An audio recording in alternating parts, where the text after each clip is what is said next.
તા સંતાનહંતારો યત્પાદાન બુજરેણવઃ સ્વીયાનાં તાન નિજાચાર્યાન પ્રણમામિ મુહુર્મુહુ યદનુગ્રહતો જંતુ સર્વદુઃખાતિગો ભવેત તમહં સર્વદા વંદે શ્રીમદ્વલ્લભનંદનમ અજ્ઞાનતિમિરાન્ધસ્ય જ્ઞાનાંજનશલાકયા ચક્ષુરુન્મિલિतं येन તસ્મૈ શ્રી ગુરવે નમઃ નમામિ હૃદયે શેષે લીલાક્ષીરાબ્ધિશાયિનમ લક્ષ્મીસહસ્ર લીલાભિ સેવ્યમાनं કલાનિધિં ચતુર્ભિશ્ચ ત્રિભિસ્તથાં ષડ્ભિર્વિરાજ તેયોસૌ પંચદા હૃદયે મમ પંચદા હૃદયે મમ પંચદા હૃદયે મમ. વાર્તા સાહિત્યમાં આજે નારાયણદાસ દિવાન કાયસ્થના વાર્તા પ્રસંગમાં શ્રી ગુસાઈજીના અનુગ્રહથી વાર્તા પ્રસંગ ત્રીજો એ આપણે જોઈશું. નારાયણદાસ દિવાનને શ્રી ગુસાઈજીમાં અનહદ આસક્તિ છે. એટલે ગુસાઈજી એમને ત્યાં વારંવાર પધારે એ પ્રકારનો એમનો મનોરથ રહેતો હોય છે અને શ્રીમદ પ્રભુચરણોની સર્વ રીતે સેવા કરવા માટે પણ ખૂબ જ તત્પર રહેતા હોય છે. એટલે એક વખત શ્રી નારાયણદાસજી ગુસાઈજીને વિનંતી પત્ર લખે છે અને એ વિનંતી પત્ર એમના એક ચાકર સાથે શ્રી ગુસાઈજીને મોકલે છે. ત્યાં એ રજૂઆત એવી કરે છે કે મહારાજ, અહીંયા મારી પાસે કોઈ જ વૈષ્ણવ નથી. એટલે વૈષ્ણવ અહીંયા નથી એટલે મને કોઈ જાતનો સત્સંગ નથી. ભગવદ ચર્ચા કરવી હોય, ભગવદ વાર્તા કરવી હોય તો મારી પાસે એવો કોઈ વૈષ્ણવ છે નહીં. એટલે મારું મન એ બગડે છે. જો વૈષ્ણવનો સંગ થાય, વૈષ્ણવ સાથે કંઈક ચર્ચા થાય તો મન મારું નિશ્ચિત ઠેકાણે રહે. તો કૃપા કરીને અહીંયા મારી પાસે કોઈ એક વૈષ્ણવને આપ મોકલો. જો નારાયણદાસ દિવાન જેવા પણ વૈષ્ણવો સંગના દોષથી કેટલા બધા ચિંતિત છે. કારણ કે નારાયણદાસ દિવાનને રાજકાજ સંભાળવાનું છે. એટલે ત્યાં લૌકિક ખૂબ જ બલવત રહે એ સહજ છે. અને શ્રી ગુસાઈજીનો આટલો બધો અનુગ્રહ હોવા છતાં પણ એ પોતે કેટલા સજાગ છે કે મને અહીંયા કોઈ વૈષ્ણવ મળતા નથી. એટલે કોઈક વૈષ્ણવને મોકલો તો મારું મન ઠેકાણે રહે, મારું ચિત્ત એક નિશ્ચિત જગ્યાએ રોકાયેલું રહે. એટલે ચાકરને મોકલે છે, સાથે ભેટ પણ મોકલે છે, કારણ કે આ તો એક પ્રથા છે કે કોઈ પણ રાજા હોય કે ગુરુ હોય એની પાસે કંઈક વિનંતી માટે આપણે કોઈક મોકલીએ તો સાથે ભેટ મોકલવી, આવો એક પ્રોટોકોલ હોય છે. એટલે એક માણસને ભેટ આપીને હુસૈનજી વખતે અડેલ બિરાજતા હતા એટલે અડેલ એ માણસને મોકલી આપ્યો. એ ચાકરે ગુસાઈજી મહારાજને દંડવત કર્યા અડેલ આવીને, અને જે પત્ર અને ભેટ હતી તે ગુસાઈજીને કરી. શ્રી ગુસાઈજીએ એ પત્ર વાંચ્યો. એ વખતે બાજુમાં ચાચા હરિવંશજી બિરાજેલા હતા. તો ગુસાઈજીએ એ પત્ર ચાચાજીને પણ વાંચવા માટે આપ્યો. અને ગુસાઈજી મહારાજ હવે ચાચાજીને આજ્ઞા કરે છે કે ચાચાજી તમે જ નારાયણદાસ પાસે જાઓ. ત્યારે ચાચાજી ગુસાઈજી આગળ વિનંતી કરે છે કે મહારાજ આપે મને આજ્ઞા તો કરી ગૌડદેશ જવાની, પણ આપની આજ્ઞાથી હું આપના ચણારવિંદ છોડીને ગૌડદેશ જાઉં તો પછી મારી ગતિ શું થાય? આપ તો મને આજ્ઞા કરો છો, પણ મારે આપના ચરણ કમલને છોડવા પડે તો એવી પરિસ્થિતિમાં મારી શું દશા થાય? એમ વિનંતી કરે છે ચાચાજી. એટલે ગુસાઈજી ચાચાજીને સમજાવે છે કે તમે જ્યાં જશો ત્યાં નિત્ય તમને મારા દર્શન હું આપીશ. એટલે ચાચાજીને જે ચિંતા છે, જે સોચ છે કે ગુસાઈજીના ચરણ કમલને મારે છોડી દેવા પડે, તો ગુસાઈજી ચાચાજીને આજ્ઞા કરે છે કે તમે એની ચિંતા ન કરતા, તમે જ્યાં જશો ત્યાં તમને હું નિત્ય દર્શન આપીશ. એટલે ચાચાજી હવે નિશ્ચિંત થઈ ગયા અને ગુસાઈજીની આજ્ઞા પ્રમાણે અડેલથી એ વિદાય થયા અને નારાયણદાસ જે ગૌડદેશમાં રહે છે તે તરફ એ ચાલી નીકળ્યા. કેટલાક દિવસ પછી ચાચાજી ગૌડદેશમાં નારાયણદાસ પાસે આવી પહોંચ્યા. એ જેવા નારાયણદાસના ઘરે આવ્યા તે જ વખતે નારાયણદાસ પણ રાજકાજનું કામ પતાવીને ઘરે આવ્યા. ચાચાજીને જોયા અને ઘોડા ઉપરથી એ ઉતરી ગયા. ચાચાજીને શ્રી કૃષ્ણ સ્મરણ કર્યા, ભગવત સ્મરણ કર્યા. નારાયણદાસ ચાચાજીનો હાથ પકડે છે અને ઘરે પધરાવીને લાવે છે, પ્રસાદ પણ લેવડાવે છે.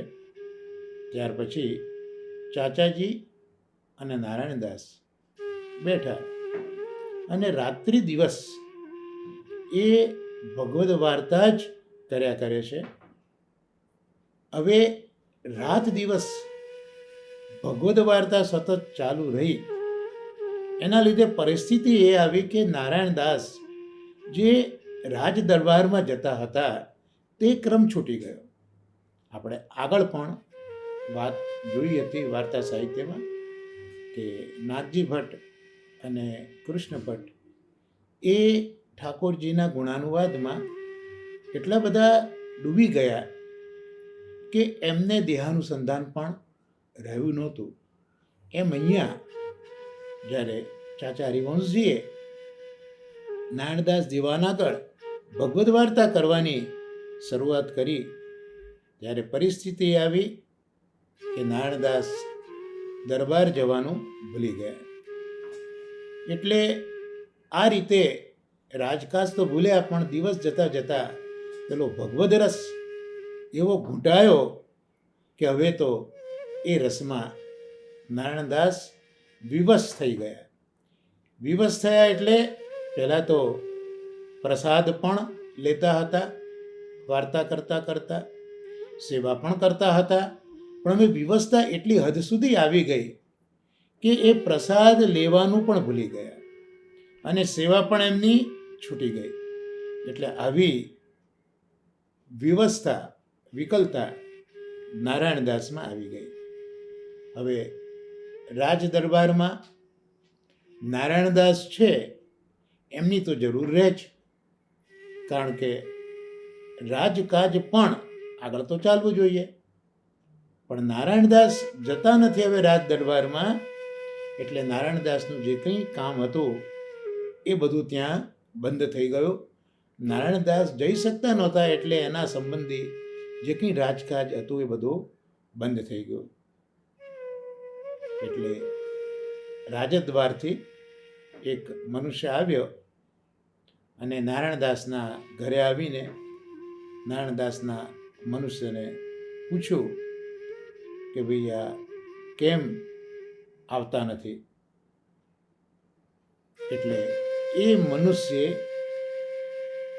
સાચી વાત કહી દીધી કે એક વૈરાગી મથુરાથી આવ્યો છે અને એ વૈરાગીએ આ નારાયણદાસને બાવરા કરી દીધા છે.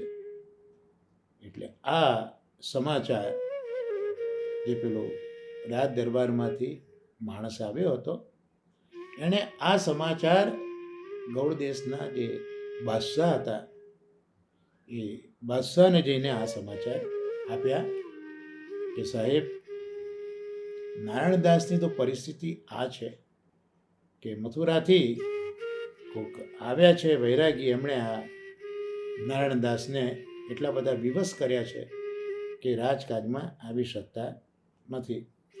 એટલે બાદશાહે હુકમ કર્યો કે આ વૈરાગીને ક્યાં તો મારી પાસે લાવો, ક્યાં તો નારાયણદાસને પાછા સ્વસ્થ કરી અને એને દરબારમાં મોકલો. એટલે આ વૈરાગીને કહો કે નારાયણદાસને સ્વસ્થ કરીને દરબારમાં મોકલે, ક્યાં તો એ વૈરાગીને પકડીને મારી પાસે લઈ આવો બાદશાહે હુકમ કર્યો. એટલે આ જે વાત હતી એટલે બાદશાહનો માણસ આ નારાયણદાસના ઘરે ચાચાજીને લેવા માટે નીકળ્યો. આ ખબર કોઈ એક વૈષ્ણવે ચાચા હરિવંશજીને આવીને કરી કે રાજાએ આવો હુકમ કર્યો છે, એટલે ક્યાં તો તમે આ નારાયણદાસને સરખા કરો જેથી રાજ દરબારમાં જાય, અને કાં તો રાજા પાસે તમારે જવું પડશે. તો ચાચાજીએ હવે મનમાં એ વિચાર કર્યો કે નારાયણદાસને મારે હવે સ્વસ્થ કરી દેવો જોઈએ.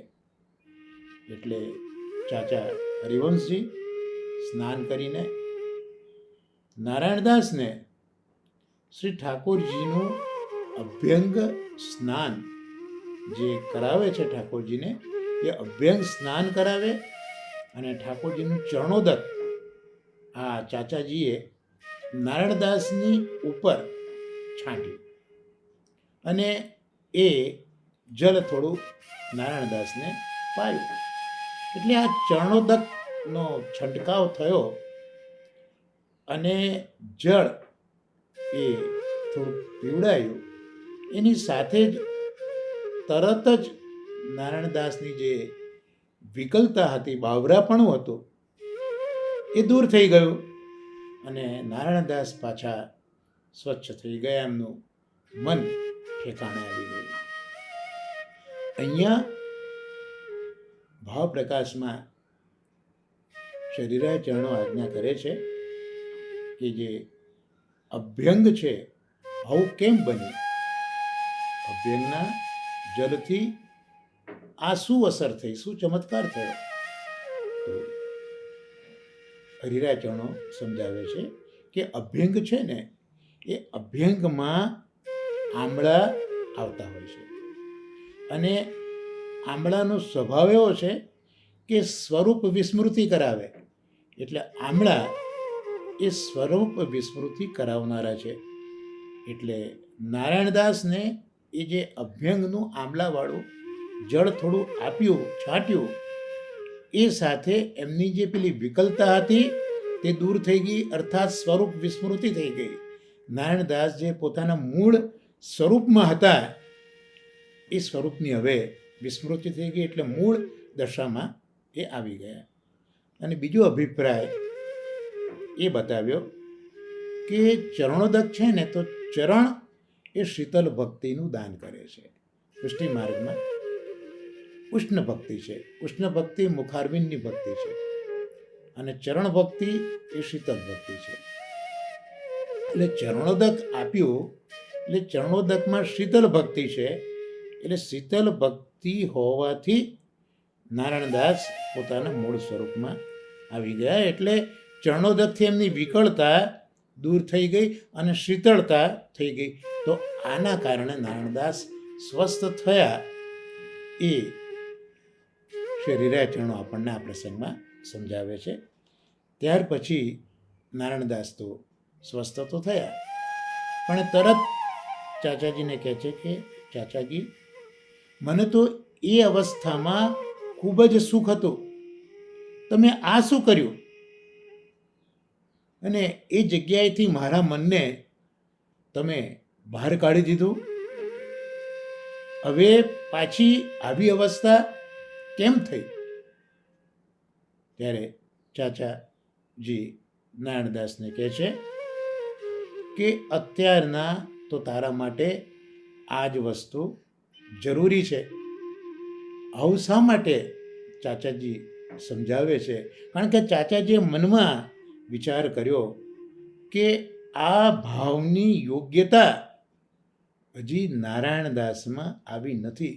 જે ભાવના શિખર ઉપર ચાચાજી સત્સંગ કરાવતા કરાવતા નારાયણદાસને લઈ ગયા હતા, તે સ્થિતિ ચાચાજીને હવે લાગ્યું કે નારાયણદાસનો હજી અધિકાર એના માટે સિદ્ધ થયો નથી. આવો વિચાર કર્યો અને નારાયણદાસને આ રીતે ચાચાજીએ સાવધ કર્યા અને કહ્યું કે તમે રાજકાજ સંભાળો અને એ રીતે પ્રભુની જે સેવા તમે કરો છો, કારણ કે સેવા પણ ભૂલી ગયા હતા નારાયણદાસ તો હવે તમે રાજકાજ પણ કરો અને જે સેવા છે પ્રભુની એ પણ જે કંઈ તમારાથી બની આવે એવી સેવા પણ તમે કરો. પણ એક વસ્તુ ખ્યાલ રાખજો કે ગુસાઈજીના ચરણારવિંદ એનું ધ્યાન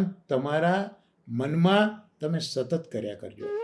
તો ગુસાઈજીના ચરણ કમલનું સતત ચિંતન તમે કરતા રહેશો તો આ જે રાજકાજની લૌકિકતા છે એ તમને બાધા નહીં કરે. તો અહીંયા શ્રી ગુસાઈજીના ચરણ કમલનો પ્રભાવ એ પણ ચાચાજી સ્પષ્ટ રીતે સમજાવે છે.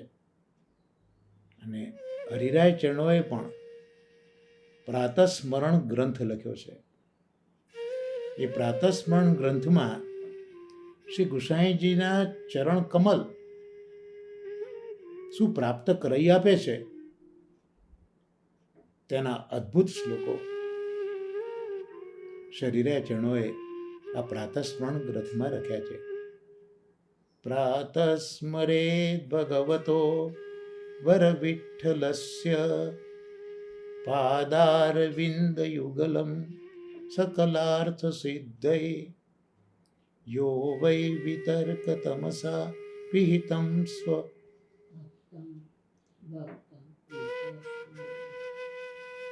તો પ્રાતઃ સમયમાં શ્રી ગુસાઈજીના પ્રાતઃ સ્મરેદ ભગવતો વર વિઠ્ઠલસ્ય પાદારવિંદમ પાદારવિંદ. પ્રાતઃકાળમાં જ શ્રી ગુસાઈજીના જે ચરણ કમલ છે એનું સ્મરણ કરવું જોઈએ. અને એ સ્મરણથી જે અજ્ઞાનરૂપી અંધકાર છે એ અજ્ઞાન દૂર થઈ જાય. અને લૌકિકમાં લઈ જનાર તો અજ્ઞાન જ છે, અવિદ્યા છે. અને એ ચરણારવિંદ સકલ સિદ્ધિ આપનારા છે. અહીંયા સકલ સિદ્ધિ એટલે જે 8 સિદ્ધિઓ ગણાવી છે તે નહીં, પણ સકલ એટલે બધી જ કલાવાળા. તો એવા તો સાક્ષાત ઠાકોરજી છે. ઠાકોરજી જ સકલ છે, બધા જ કલાવાળા છે. તો એ જે સિદ્ધિ છે એ સકલ સિદ્ધિ એટલે ઠાકોરજી પ્રાપ્ત થઈ જાય એવી સિદ્ધિ આપનારા આ શ્રી ગુસાઈજીના ચરણારવિંદ છે. અને જે તમસ ભાવ છે ત્યાંથી આપણા મનને, આપણા ચિત્તને દૂર કરીને પ્રભુ સાથે લગાડી આપે છે. તો આવા ગુસાઈજીના ચરણારવિંદ છે. એ ચરણારવિંદનું તમે સદાય સ્મરણ કરજો. અને આ શ્લોક જે બોલે તો એ સદાય સુખી થાય. અને એ હંમેશા ભગવાનનો પ્રિય પણ બની જાય છે. અને જે 4 પુરુષાર્થો છે એ 4 પુરુષાર્થો પણ આ ગુસાઈજીના ચરણારવિંદનું સ્મરણ કરતા પ્રાપ્ત થઈ જતા હોય છે. તો આ રીતે જે વિષયો છે લૌકિક, એમાંથી પણ આપણું મન આ ગુસાઈજીના ચરણકમલના સ્મરણથી દૂર થઈ જતું હોય છે. તો ભલે તમે રાજકાજ બધું સંભાળો, પણ મનમાં શ્રી ગુસાઈજીના ચરણકમલનું ચિંતન એ સદાય તમે કર્યા કરજો. તો તમને આ રાજદ્રવ્ય બાધા નહીં થાય. કારણ કે વિનંતીમાં લખ્યું હતું કે રાજકાજ કરું છું પણ મને કોઈ સંગ મળતો નથી. તો આ રીતે ચાચાજીએ એમને કહ્યું કે કોઈ ન મળે તો રાજકાજની સાથે સાથે જે બની આવે તે સેવા કરો, અને સાથે સાથે ગુસાઈજીના ચરણારવિંદનું તમે સ્મરણ કરો. અહીંયા ભાવ પ્રકાશમાં હરિરાચરણો એ સમજાવે છે કે રાજદ્રવ્ય બાધા કેમ ન કરે. ગુસાઈજીના ચરણકમલનું સ્મરણ કરીએ તો રાજદ્રવ્ય બાધા કેમ ન કરે. તો રાજદ્રવ્ય એ અનર્થ કરનારું છે. શાસ્ત્ર એવું કહે છે કે રાજાઓ જે રીતનું દ્રવ્ય સંચિત કરે છે એમનો વાસ નરકમાં જ છે, આવું શાસ્ત્રો કહે છે. એટલે મહાભારતના પ્રસંગમાં પણ જોઈએ તો અર્જુનને ચિંતા એ જ હતી કે રાજને બધું સંભાળ્યા પછી છેવટે છે તો અધોજગતિને, અને ઠાકોરજી એ રાજ્ય સંભાળ્યા પછી એમની અધોગતિ ન થાય, નરક ન જવું પડે, એટલા જ માટે અર્જુનને વિષાદ કરાવે છે. અને વિષાદ કરાયા પછી જ્યારે અર્જુનનો વિષાદ દૂર થયો ત્યારે ઠાકોરજી આજ્ઞા કરે છે. એટલે જે યુદ્ધ કરીને રાજ ભોગવવાનું થયું તે હવે ઠાકોરજીની આજ્ઞાથી થયું. અર્થાત એ ઠાકોરજીની આજ્ઞા થઈ અને આજ્ઞાનું પાલન કર્યું. એટલે જે રાજકાજ એ છેવટે નરક પ્રતિ લઈ જાય એ હવે ભગવદ આજ્ઞાથી આ રાજ ભોગવ્યું છે. માટે હવે જે અધોગતિ થાય શાસ્ત્ર પ્રમાણે તે હવે ન થાય. તો અહીંયા પણ જે રાજનું દ્રવ્ય છે એ તો અનર્થ કરનારું છે જ, પણ શ્રી ગુસાઈજીના સ્મરણ ચિંતનથી હવે એ બાધા નહીં કરે. તો અહીંયા શ્રી ગુસાઈજીના ચરણનો જે પ્રભાવ છે એ પ્રભાવ પણ સ્પષ્ટ રીતે આ વાર્તા સાહિત્યમાં જોવા મળે છે. એટલે આટલી શીખ પછી નારાયણદાસે કપડાં પહેર્યા, દરબારમાં ગયા. કારણ કે પેલો માણસ તો બાદશાહનો હુકમ લઈને આવેલો હતો કે ક્યાં તો નારાયણદાસને સ્વસ્થ કરીને અહીંયા લાવો, કાં તો જે પેલો વૈરાગી આવ્યો છે એ વૈરાગીને પકડીને લાવો. ચાચાજી તો ખૂબ જ કૃપાપાત્ર ગુસાઈજીના છે. અને આ રીતે કામકાજ માટે નારાયણદાસ ગયા અને જેમ પહેલાં જે રીતે બધો વ્યવહાર કામકાજનો કરતા હતા તે જ પ્રમાણે પાછું એમણે કામકાજ શરૂ કર્યું. અને થોડા દિવસ આવી રીતે ચાચાજી રહ્યા અને થોડા દિવસ પછી નારાયણદાસ પાસેથી રજા માગી અને ગૌડદેશથી પાછા ચાચાજી ગુસાઈજીની પાસે આવવા નીકળી ગયા. એટલે પાછા થોડાક દિવસની અંદર એ ગુસાઈજી પાસે ગોકુળમાં આવ્યા. જ્યારે પત્ર આવ્યો ત્યારે ગુસાઈજી મહારાજ અડેલમાં બિરાજતા હતા. અને એટલો સમય જે રહ્યા ગૌડદેશમાં ત્યારે પાછા ફર્યા ત્યારે ગુસાઈજી મહારાજ ગોકુલમાં આવીને બિરાજેલા હતા. તો ત્યાં ગુસાઈજીને દંડવત કરીને ચાચાજીએ આ બધા જ જે સમાચાર નારાયણદાસના હતા તે વિસ્તારપૂર્વક કહી સંભળાવ્યા. ગુસાઈજી મહારાજ આ બધો પ્રસંગ સાંભળી લીધો. હવે નારાયણદાસનો પણ પ્રભાવ બાદશાહ ઉપર ખૂબ હતો અને નારાયણદાસ પ્રિય પણ બાદશાહને એટલા જ હતા. એટલે આટલા દિવસ સુધી નારાયણદાસ જતા નહોતા એટલે રાજાને પણ ગમતું નહોતું. એટલે જે દિવસે નારાયણદાસ રાજદ્વારમાં ગયા એ દિવસે પેલા બાદશાહે તો જાણે કે એક મોટો પ્રસંગ હોય એ રીતે ઉજવણી કરીને ખૂબ જ દ્રવ્ય ખર્ચ્યું કે આટલા દિવસે નારાયણદાસ આવ્યા. તો આ નારાયણદાસનો પ્રભાવ પણ બાદશાહ ઉપર કેટલો છે એ અહીંયા આપણને જોવા મળે છે કે એમના આગમન સાથે બાદશાહે ખૂબ બધા પૈસા ખર્ચી દીધા. તો નારાયણદાસ ઉપર બાદશાહ આટલો બધા પ્રસન્ન રહેતા હતા. હવે નારાયણદાસની સેવામાં એમના પત્ની વીરાબાઈ એ પણ ખૂબ જ મદદરૂપ થતા હતા. એટલે અહીંયા આ વાર્તામાં વીરાબાઈ વિશે પણ થોડીક વાત આપણને જોવા મળે છે. તો આ વીરાબાઈ અત્યંત રૂપવાન હતા.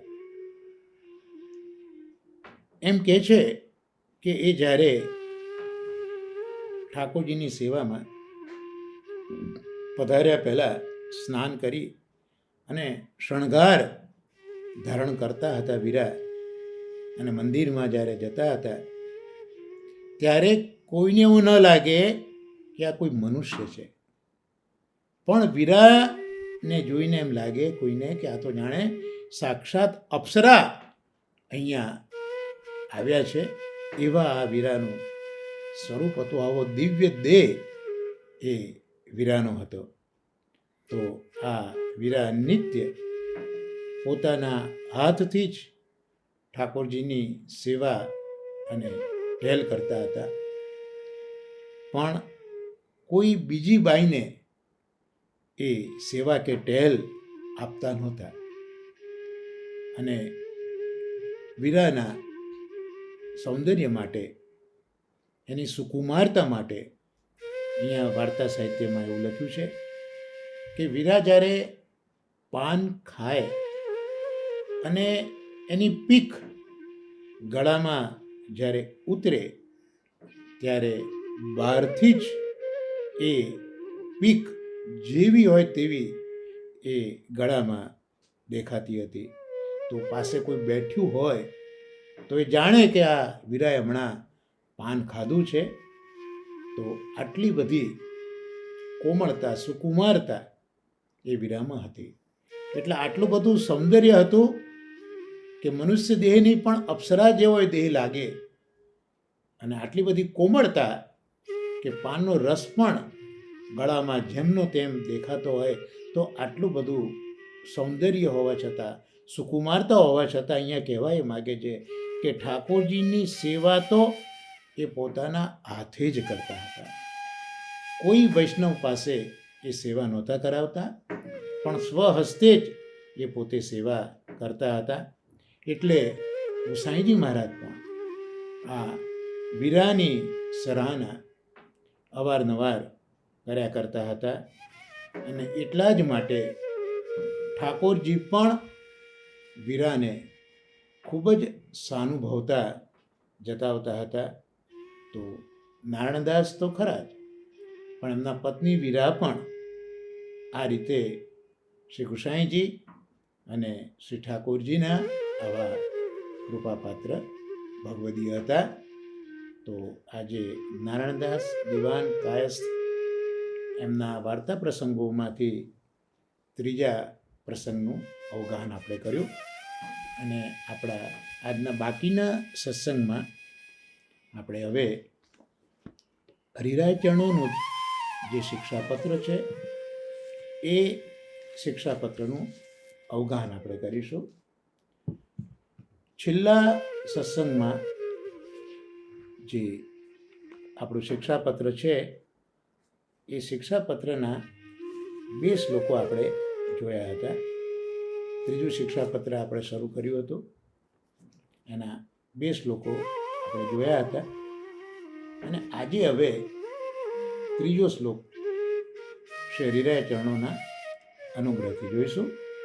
આપ પણ બોલી શકો છો શ્લોક સાથે. ત્રીજો શ્લોક: જલવલ્લૌકિકં પ્રોક્તં સાક્ષાત તન્મેલનેન તુ મૂલતો નાશયેદ ભાવં યથા વૈશ્વાનરમ જલમ. લૌકિકને જલ જેવું કહ્યું છે. જલવત લૌકિકમ પ્રોક્તમ. પ્રોક્તમ એટલે કહ્યું છે. જલવત જલ જેવું, લૌકિકમ લૌકિકને જલ જેવું કહ્યું છે. જેમ અગ્નિનો સાક્ષાત સંબંધ જલ સાથે આપણે કરીએ તો એ જલ નાશ પામે. એટલે અગ્નિનો સાક્ષાત સંબંધ જલ સાથે થયો, અર્થાત કોઈ વચ્ચે વ્યવધાન કે આળસ જો ન મૂકી તો એ સાક્ષાત સંબંધ અગ્નિનો જલનો નાશ કરે છે.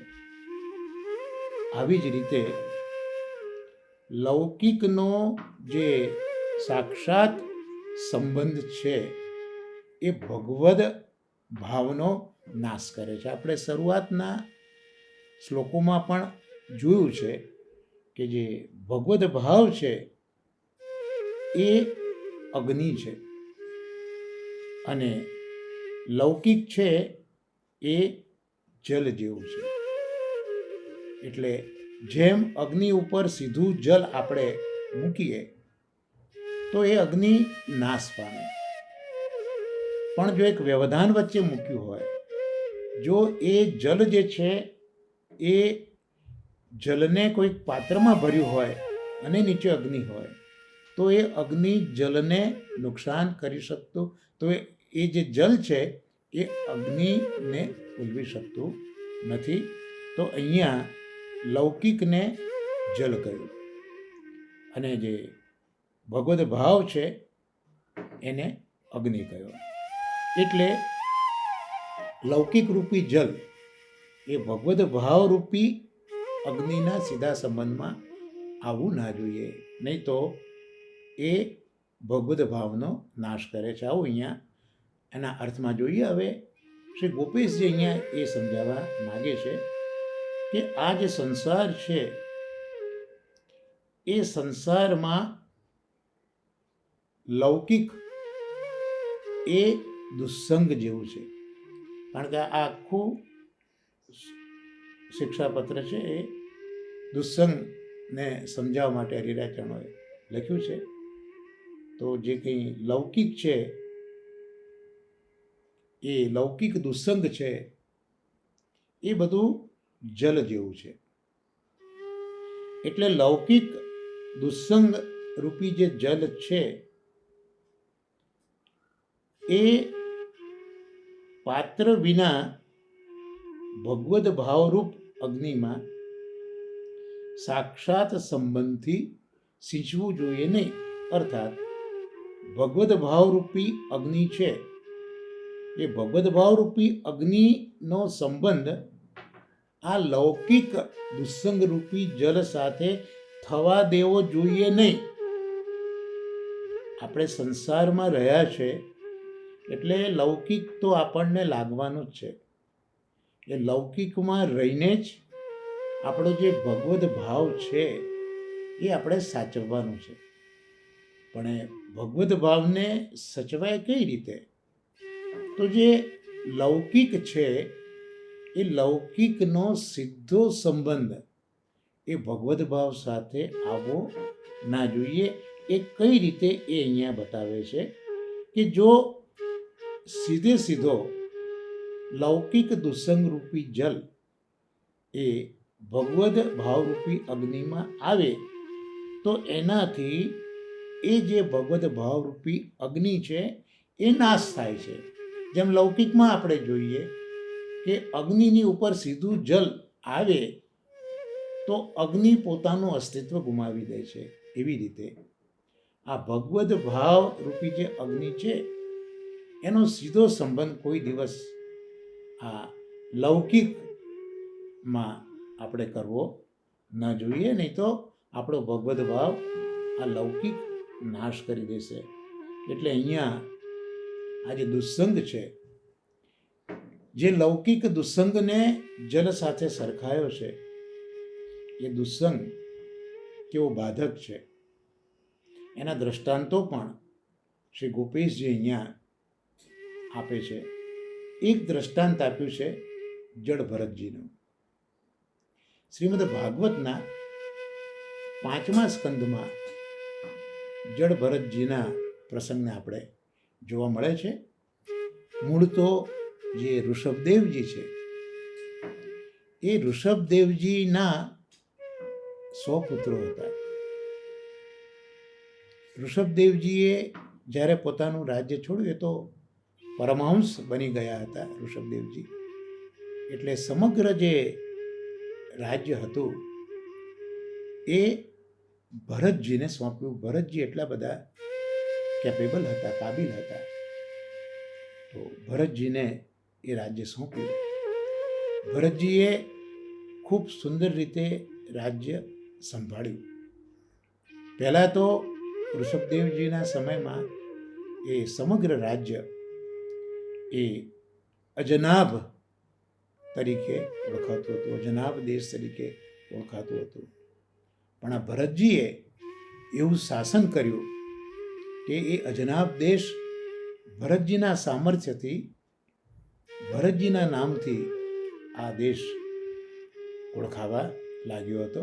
ભારત દેશ એ આ ભરતજીના નામ પરથી આવેલો છે. આ ભરતજી ભલે રાજકાજમાં હતા પણ એમના પિતા ઋષભદેવે જ્યારે વૈરાગ્ય લીધો ત્યારે જે કંઈ નિવૃત્તિની બધી વાતો કરી હતી એ પ્રમાણે ભરતજીએ રાજકાજ તો સંભાળ્યું પણ એમાં જરા પણ આસક્તિ ન રાખી. આજે આપણે જે નારાયણદાસ દિવાનજીનો પ્રસંગ જોયો ત્યાં પણ આ જ વસ્તુ આપણે જોઈ કે રાજકાજ તમે કરો, જે ચાચાજી કહ્યું રાજકાજ કરો, પણ ગુસાઈજીના ચરણનું સ્મરણ તમે ભૂલતા નહીં. એમ ભરતજીએ પણ રાજ્ય સંભાળ્યું, સમૃદ્ધ રાજ્ય સંભાળ્યું, પણ સાથે સાથે યજ્ઞો પણ કર્યા. અને આ યજ્ઞો કરીને ઋષભદેવજીએ કહ્યું હતું એ પ્રમાણે ભરતજીએ કોઈ જાતના એ યજ્ઞના કર્મનો ફલનો ઉમ્મીદ કે આસ ન કરી. બધા જ કર્મોના ફલ ભરતજીએ ઠાકોરજીને નિવેદિત કરી દીધા છે. એટલે ભરતજીની આ પ્રકારની સેવાથી ઠાકોરજી એ પોતે કૌસ્તુભ ધારણ કર્યો હોય એવા સ્વરૂપ સાથે ભરતજીના હૃદયમાં બિરાજતા હતા. અને ભરતજીને એ સાક્ષાત દર્શન આપતા હતા. આ ભરતજીએ તો લગ્ન પણ કર્યા છે અને એમને ત્યાં પુત્રો પણ થયા છે. 5 પુત્રો એમને ત્યાં થયેલા છે. તો એવું કહેવાય છે કે 1 કરોડ વર્ષ સુધી રાજ્ય કર્યું અને ભરતજીને હવે લાગ્યું કે મારે હવે જવાનો સમય થયો છે. ત્યારે આ સમગ્ર રાજ્ય પોતાના છોકરાઓને વાંટી દીધું અને પોતે પછી ગંડકી નદીના તીરે એ આવીને વસ્યા છે. એ હરિહર ક્ષેત્ર છે, ત્યાં ગંડકી નદીમાં એમને મુકામ કર્યો છે અને ત્યાં એ ભગવાનનું સ્મરણ કરે છે. એટલો બધો પ્રબળ વૈરાગ્ય થયો છે, ભગવાનનું સ્મરણ કરે છે. પણ આ ભરતજી, આટલા બધા નિવૃત્તિપરાયણ ભરતજી, ભગવદમય બનેલા ભગવતજી, જેમના હૃદયમાં પ્રભુ બિરાજ્યા છે, એવા ભરતજીને લૌકિક સંગ લાગી ગયો. કઈ રીતે લાગ્યો? તો ગંડકી નદીના કિનારે આશ્રમ બાંધીને રહેતા હતા અને ત્યાં એક વખત એક હરણી આવી. પેટમાં બાળક હતું, પાણી પીતી હશે અને સિંહની ગર્જના એને સાંભળી. નજીકમાં સિંહ હતો. આમે ગભરું તો હોય હરણની જાત, એટલે ગભરાઈને કૂદી. એ સાથે જે પેટનો ગર્ભ હતો તે પાણીમાં આવીને પડ્યો, તણાવા લાગ્યો. અને એ જોઈને આ ભરતજીને એ હરણીના બચ્ચા ઉપર ઉપકાર કરવાની ઈચ્છા થઈ. એ ડૂબતા બચ્ચાને બચાવી લીધું. એટલું નહીં, પણ એ હરણીના બચ્ચાની એમણે માવજત, જાણે પોતાનું એક બાળક હોય એ બાળકની જેમ એ હરણીના બચ્ચાની માવજત કરવા લાગ્યા. એ હરણીનું બચ્ચું રાજી રહે એ પ્રકારનો પ્રયત્ન કરે, હરણીના બચ્ચા સાથે રમે, ગેલ કરે, મજાક કરે. તો આ બધું કરતાં કરતાં એમનું ચિત્ત હરણીમાં એવું લાગી ગયું કે એમના નિત્યક્રમ, પ્રભુની પૂજા ઇત્યાદિ પણ ભરતજી ભૂલી ગયા. આવી દશા ભરતજીની થઈ ગઈ. અને જ્યારે અંતિમ સમય હવે ભરતજીનો આવ્યો, ત્યારે પેલું બચ્ચું એમની બાજુમાં જ હતું. એમનું ધ્યાન આ બચ્ચામાં જ હતું અને એમનો દેહ છૂટ્યો. દેહ તો છૂટ્યો, પણ પેલું મન ચિત્ત જે હરણીમાં લાગેલું હતું, એટલે એમનો બીજો જન્મ એ હરણીનો થયો, હરણનો થયો. પણ ભગવદ કૃપાથી એમને પૂર્વજન્મના સંસ્કાર એ યાદ હતા, એમનો પ્રસંગ યાદ હતો. એટલે એ હરણના રૂપમાં પણ એમને પછી સંગ પોતાનો જે બધાનો હતો લોકોનો, એ છોડી દીધો અને બધાથી દૂર આવીને પાછા એ આ ગંડકી નદીના તીરે આવીને એ રહેવા લાગ્યા. અને જ્યારે સમય થયો ત્યારે એ પોતાના પૂર્વજન્મના સંસ્કારોથી આ દેહ છોડીને એમને પાછો નવો જન્મ મળ્યો, જે આપણે શ્રીમદ ભાગવતમાં જડ ભરતજીના જન્મ તરીકે ઓળખીએ છીએ. તો અહીંયા ચાચા ગોપેશજી આપણને એ સમજાવે છે કે ભરતજી એ તો જડ ભરત થયા છે, પરમહંસ દશા છે. એમના પિતા ઋષભદેવ પણ પરમહંસ દશાએ પ્રાપ્ત થયા છે અને આ ભરતજી પણ પરમહંસ દશાને પ્રાપ્ત થયા છે. અને એવા ભરતજીને પણ, જેમના હૃદયમાં પ્રભુ બિરાજ્યા હતા, એમને પણ આ લૌકિક સંગ દોષથી 3 જન્મનો અંતરાય પડ્યો છે. એટલે આ લૌકિક એ કેટલું બધું બાધક છે એ અહીંયા હરિરાય ચરણોએ આપણને સમજાયું ને એના ઉપર ગોપેશજીએ પણ આપણને સમજાયું કે ભરતજી જેવા ભક્તને પણ જો 3 જન્મનો અંતરાય આટલા સમર્થ હોવા છતાં પણ આ લૌકિક સંગના લીધે થયો, તો આપણે તો આ લૌકિક સંગ પ્રસંગથી કેટલું બધું બચવું જોઈએ. 3જા સ્કંદમાં ભગવાન કપિલ પણ માને આ જ કહેવાય, આ જ આજ્ઞા કરે છે કે સંગ પ્રસંગ એક અજર અમર પાસ છે, દોરડું છે, બાંધી દે છે, એટલે એનાથી બચવું જોઈએ. અને આ લૌકિક ભાવ, લૌકિક દુસંગ, આ બધો એ આપણા ભગવદ ભાવનો નાશ કરે છે. અને બીજું દ્રષ્ટાંત જે આપ્યું એ દ્રષ્ટાંત નંદ બાબાનું આપ્યું. નંદ બાબા પણ એક વખત અર્બુદાચલ ગયા હતા બધા ગોવાળિયાઓને અને ભગવાનના સખાઓને લઈને. શિવજીનું ભજન કર્યું હતું, આ અન્યાશ્રય કર્યો હતો, અને એના પ્રતાપે પેલો સુદર્શન અજગર જે હતો એ આ ભૂખ્યો હશે ઘણા દિવસનો, અને રાત્રિના સમય નંદ બાબા સૂતા હતા અને એમને ગળવા લાગ્યો. સાથે આવેલા કૃષ્ણના સખાઓએ, વ્રજવાસીઓએ ખૂબ પ્રયત્ન કર્યો.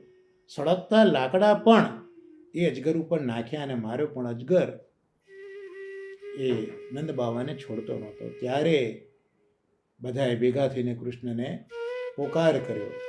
આવ્યા હતા તો અર્બુદાચલ, અને ઠાકોરજી તો એ વખતે ગોકુલમાં હતા. ફલ પ્રકરણની જે દસમ સ્કંદની લીલા છે ત્યાં આ આખો પ્રસંગ આપણને જોવા મળે છે. તો ઠાકોરજી ત્યાં આવ્યા અને પોતાના ચરણના સ્પર્શથી એ મૂળ આગલા જન્મનો એક શાપિત આત્મા હતો, અને ભગવાનના ચરણના સ્પર્શથી એનો બી ઉદ્ધાર થયો. અને એ રીતે બાબા નંદ જે અજગરની ચૂડમાં આવ્યા હતા, નાગચૂડમાં, એમાંથી મુક્ત થયા. તો અહીંયા પ્રભુના પિતા હોવા છતાં, કૃષ્ણના પિતા હોવા છતાં પણ કરેલો અન્યાશ્રય, આ લૌકિક દુસ્સંગ, એ જો નંદ બાવાને બાધક થતો હોય, ભરતજી જેવા ભક્તોને બાધક થતો હોય, તો આપણા જેવા લૌકિક જે સંસારીઓ છે એને તો આ દુસ્સંગ કેટલો બધો બાધક થાય એ અહીંયા શ્રી ગોપીજી આપણને સમજાવે છે. એટલે આ દુસ્સંગ છે એ આપણા સર્વભાવનો નાશ કરે છે. એટલે આપણે આગળ જોયું કે આ દુસ્સંગ, લૌકિક સંગ એ જલવત છે. તો આપણો જે ભગવદ ભાવ છે એને બચાવવો હોય તો વચ્ચે એક પાત્ર જોઈશે, ને એ પાત્ર તે સત્સંગ. અને જો સત્સંગ હશે તો જ આપણે આપણા આ અગ્નિરૂપ ભાવને લૌકિક દુસ્સંગના જલથી બચાવી શકીશું. એટલે આજની વાર્તા સાથે પણ કેટલું સુંદર અહીંયા સમન્વય થાય છે કે નારાયણદાસજીને પણ આ લૌકિક દુસ્સંગનો ભય હતો, અને ભયમાંથી બચવા માટે જ એમને કોઈક સંગ જોઈતો હતો. અને ગુસાઈજી મહારાજે ચાચાજીનો સંગ મોકલી આપ્યો, અને જે આ દુસ્સંગ રૂપી જલથી જે ભગવદ ભાવરૂપી અગ્નિ છે એને બચાવી લીધો ગુસાઈજી મહારાજે. એ આપણને વાર્તા પ્રસંગમાં જોવા મળ્યું. આમાં વિશેષ વિચાર રમેશભાઈએ પણ ખૂબ સુંદર કર્યો છે કે મૂળ આપણે જે દુસ્સંગ કરીએ છીએ એનું મૂળ કારણ તો આપણું મન છે. કારણ કે આપણે મનને જીતી શકતા નથી, મનને સંયમમાં રાખી શકતા નથી, અને મન આપણને દુસ્સંગ તરફ ગતિ કરાવે છે. એટલે આ મનને સંયમમાં રાખવું જોઈએ. એટલે મનને પ્રભુમાં આસક્ત કરી દેવું જોઈએ. એના માટે જ સત્સંગ ખૂબ જરૂરી છે. આચાર્ય ચરણોએ પણ પંચશ્લોકીમાં એ જ આજ્ઞા કરી કે સંગઃ સર્વાત્મના ત્યાજ્ય. તમે સંગનો ત્યાગ કરી દો, સર્વથા કરી દો. તચ્ચેત ત્યક્તુમ ન શક્યતે, પણ જો શક્ય નથી તો સદભિ સકર્તવ્ય સંતઃ સંગસ્ય ભેષજમ. તો જે સત્પુરુષો છે એનો તમે સત્સંગ કરો તો એ એક ઔષધ છે જે તમને દુસ્સંગમાંથી બચાવશે. તો આ રીતની આજ્ઞા શ્રી હરિરાય ચરણો પણ કરે છે. એટલે ભગવદ ભાવનું સંરક્ષણ કરવા માટે મહાપ્રભુજી તત્વાર્થ દીપ નિબંધમાં એ જ લખે છે કે ઇન્દ્રિયરૂપી જે અશ્વ છે એ ઇન્દ્રિયરૂપી અશ્વનો નિગ્રહ કરો. એટલે ઇન્દ્રિયોને જે વિષય વાસના છે એનામાં લોલુપ તમે ન થવા દો. તો ઇન્દ્રિયરૂપી અશ્વનો નિગ્રહ કરો તો આપણું મન સંયમમાં રહેશે. અને જો એ આપણી ઇન્દ્રિયોને આપણે સંયમમાં રાખીશું તો એ ઇન્દ્રિયો પર આપણું મન જે સવાર થઈને બેઠું છે એ પણ આપોઆપ સંયમી બની જશે. તો આ રીતે એને સંયમમાં લાવવા માટે બહુ દોયલી વાત છે, પણ સત્સંગ એ જ રસ્તો છે. ખૂબ સુંદર વાત રમેશભાઈ કરે છે. એટલા જ માટે કેવી રીતે સંગ કરવો એનો વિચાર કરતા પહેલાં કયા કયા દુસ્સંગથી બચવું છે એ આપણે વિચારવું જોઈએ. સંગ તો કરવો, પણ એ પહેલાં દુસ્સંગ ક્યાંથી આવે છે એનો વિચાર કરવો ખૂબ જરૂરી છે. તો ખૂબ સુંદર રમેશભાઈ સમજાવે છે કે સૌથી પહેલાં તો દુસ્સંગ માણસને જો કોઈનો પણ લાગતો હોય તો એ લૌકિક પદાર્થોથી થાય છે. લૌકિક પદાર્થોમાં આપણી એટલી બધી આસક્તિ છે અને એ આસક્તિ એવી લાગી જાય છે કે તરત એના લીધે દુસ્સંગ આપણી પાસે આવી જાય છે. દુસ્સંગ દ્રવ્યનો પણ લાગે છે. એટલે માણસ દ્રવ્ય કમાવામાં પડે છે, દ્રવ્યની આસક્તિ એને થાય છે, એટલે પ્રભુને એ વિસરી જાય છે. એટલે જ આજ્ઞાકારી ગૃહમ સર્વાત્મના ત્યાજ્યમ, અહીંયા ગૃહની અંદર સંપત્તિ પણ આવી ગઈ, પણ એનો ત્યાગ શક્ય નથી. તો કૃષ્ણાર્થમ તું પ્રયુંજિત, તો કૃષ્ણની અંદર એનો તમે વિનિયોગ કરાવો એમ મહાપુરુષજી આપણને સમજાવે છે. તો આ જે દુસ્સંગ છે એ લૌકિક પદાર્થોનો લાગે, આપણને દ્રવ્યનો લાગે, આસક્તિ થાય. અરે પોતાની જાતનો પણ દુસ્સંગ લાગે. કઈ રીતે જાતનો દુસ્સંગ લાગે? તો માણસને પોતાની યુવાનીનું, પોતાના રૂપનું, આ બધું એક અભિમાન હોય છે. દેહની ટાપટીપ કરવી એની આસક્તિ મનુષ્યને સહજ રીતે રહેતી હોય છે. પણ એમ કરતાં કરતાં એ ભગવદ્ ભાવને વિસરી જતો હોય છે. એટલે માણસ પોતે જ આ પરિસ્થિતિમાં પોતાનો દુશ્મન બની જાય છે. એટલે પોતાના આ ચર્મ લોહીથી ભરેલા શરીરમાં એ જે અનુરાગ કરે છે એ તો એના સુખની શોભા માટે આ બધું કરે છે. એટલે જો શ્રીમદ ભગવદ્ ગીતાનો પણ વિચાર કરીએ તો ક્ષેત્રજ્ઞ વિભાગ યોગ ત્યાં ઠાકોરજીએ સમજાવ્યો છે.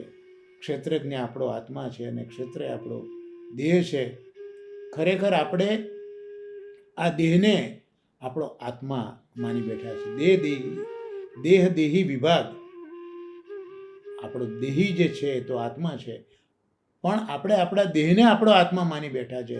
અને એ જે એક અજ્ઞાન છે, એ એક જે આસક્તિ છે આ રીતની એની પળોજણની, એમાંથી જ આપણે અનેક અનર્થો તરફ આગળ વધી જઈએ છીએ. અને એમાં જે ભગવાન છે, જે અંદર રહેલો આત્મા છે, જે પરમાત્માનો અંશ છે, તે આપણે ભૂલી જઈએ છીએ.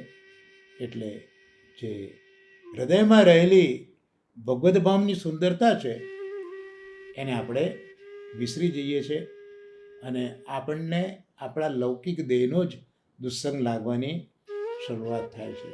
એટલે તુલસીદાસજીને પણ એમના પત્નીએ એ જ કહ્યું હતું કે અસ્થિ ચરમ મમ દેહ ये तामे इतनी प्रीति जो ये होती भगवान राम में ना होती भव भीति.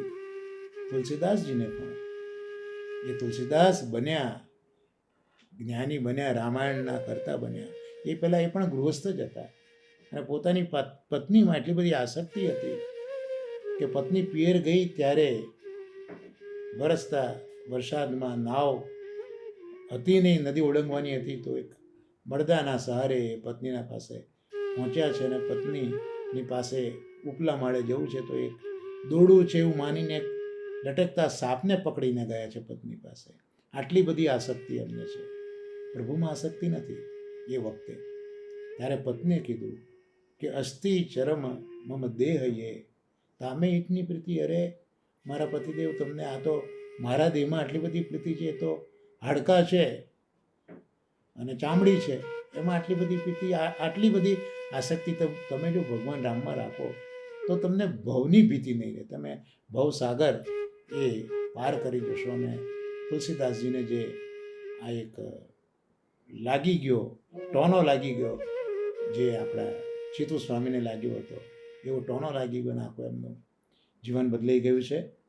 તો આવી રીતે પોતાના દેહનો લૌકિક દુસ્સંગ પણ લોકોને લાગે છે. એટલે દુનિયામાં જે પદાર્થોમાં આસક્તિ છે એ બધાનો દુસ્સંગ આપણને લાગે છે. અને એટલે જ આ બધી જ વસ્તુઓનો સંગ છોડી દેવો જોઈએ અને ભગવદ્ ભાવ આપણો જળવાઈ રહેવો પ્રયત્ન કરવો જોઈએ. એ પ્રકારની આજ્ઞા શ્રી ગોપેશજી પણ કરે છે અને રમેશભાઈ પણ પોતે પોતાના વિચારો આ રીતે રજૂ કરે છે. તો આજનો આ જે સત્સંગ છે એ ચાચા ગોપેશજીના ચરણ કમલમાં નિવેદિત કરી આશ્રયના પદ સાથે આપણા સત્સંગને વિરામ આપીશું. આપણે સાથે બોલીએ, દ્રઢઈન ચરણન કેરો ભરોસો, દ્રઢઈન ચરણન કેરો, શ્રી વલ્લભ નખ ચંદ્ર છટા બિન સબ જુગમાં જ અંધેરો ભરોસો, દ્રઢઈન ચરણન કેરો, साधन और नहीं आकल में जासूं होत निवेरो, सूर कहा कहे दुविधा धड़ो, बिना मोल को चेरो भरोસો, દ્રઢઈન ચરણન કેરો. શ્રી ગોવર્ધન નાથ કી જય, શ્યામ સુંદર શ્રી અમને મહારાણી કી જય, શ્રી આચાર્ય શ્રી મહાપ્રભુજી કી જય. સર્વે વૈષ્ણવને મારા વર્ષાના ભગવત સ્મરણને વંદન. શ્રી વલ્લભાધીશ.